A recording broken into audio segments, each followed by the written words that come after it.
3 তারিখ foundation day, সেই উপলক্ষে কিন্তু আজকে সিএবিতে অনুষ্ঠিত হয়ে গেল একটি প্রদর্শনী ম্যাচ। প্রদর্শনী ম্যাচটি অনুষ্ঠিত হলো প্রেসিডেন্ট একাদশ বনাম সেক্রেটারিয়ান একাদশ।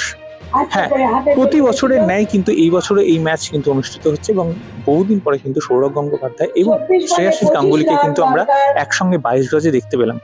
যদিও ব্যস্ততার কারণে সৌরভ গাঙ্গুলি প্রথম ওভারটি বল করেই চলে যেতে বাধ্য হয়েছেন, কিন্তু আমরা মিস করে গেলাম আজ সৌরভ গঙ্গোপাধ্যায়ের ব্যাট। কিন্তু শ্রেয়াশিস গঙ্গোপাধ্যায়ের ব্যাট কিন্তু অনেকদিন পর দেখলাম, সেই পুরনো মহিমায় যেন ব্যাট করছে, পুরনো দিনের কথা যেন মনে পড়ে যাচ্ছে।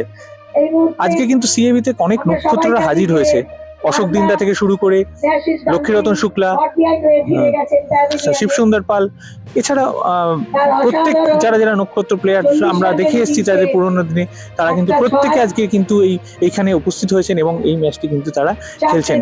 ক্যামেরায় অরিন্দমের সঙ্গে দেবাঞ্জন ব্যানার্জি, হিন্দুস্তান নিউজ পয়েন্ট।